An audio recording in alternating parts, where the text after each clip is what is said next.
David, let's talk about social impact, pressure, and so on. Yep. What are your thoughts? Well, look, I was fortunate enough to be involved in a program that a group of people up around Dubbo are running.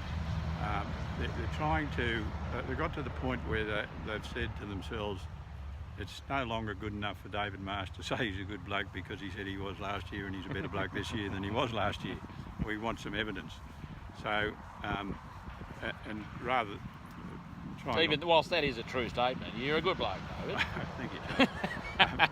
but really, not to be flippant about it. Yeah. There's a thing called the Health and Wellbeing Survey. I don't know whether any of you have come across it, but it's very worthwhile filling in. It doesn't take long. It's an online survey. It comes out once a year. It comes out of the University of Canberra. Dr. Jackie Shermer is the lady who drives it, and it comes up with a lot of very meaningful stuff. And Jackie came from a farming family up around Forbes. They don't farm up there anymore, but she's an academic and she's very switched on to health and well-being and surveys generally. And what she's done in the last few years, and I had a little bit of input into some of the questions that were asked, was that she's looking at, in the survey, it's across the whole of society. It's not just a farmer's survey, but there is a section there where you can identify as a regenerative farmer, and then your responses to the questions that come up give some interesting data that they can analyse and make judgments about how people are going. And so there are people who identify as just what you'd call conventional farmers, probably what we'd call industrial farmers. I was one of them. Charlie was probably one of them too. Probably not quite as much as me, but I was just trying to keep up with you. You were blazing a trail. Anyway, so one of the questions that was asked in the survey for those who identified as, or any farmer, but they separate out the regenerative farmers and then I think they call them conventional graziers, I think. And one of the questions was, how confident do you feel about being able to achieve the goals that you've set for yourself in the environment on your farm?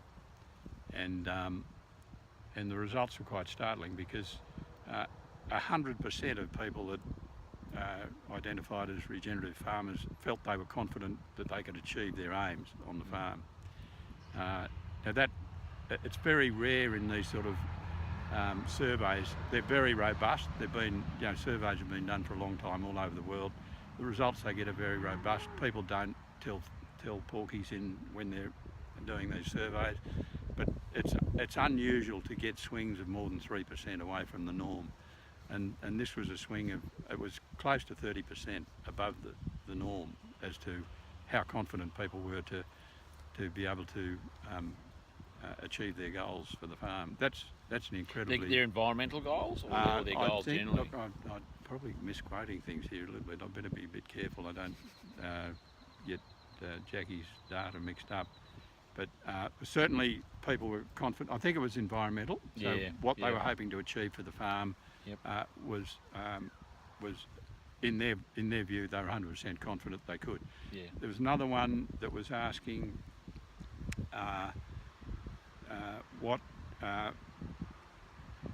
in difficult times, how did people feel they could cope in difficult times? Once again, there was a huge discrepancy to the positive for those who were identified as regenerative farmers. They felt they could, and I guess the classic is what we've just been going through, and some are still, and we are still here at Bura, we're going through a hard time. But for those people who are in that situation,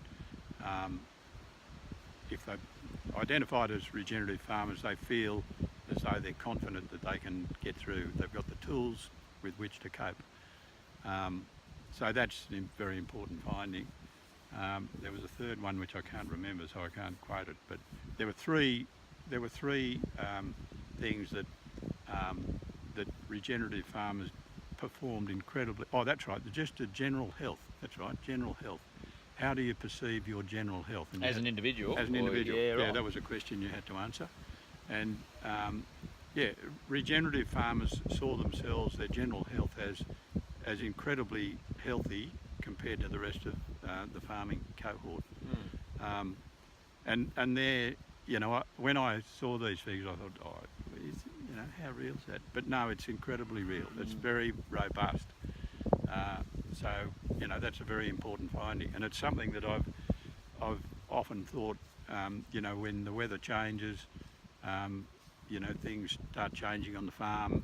How do we manage that, and how do we feel while we're managing it if we get it wrong? I mean, if you're a lone operator on a farm, when something goes wrong, you cop it on the chin.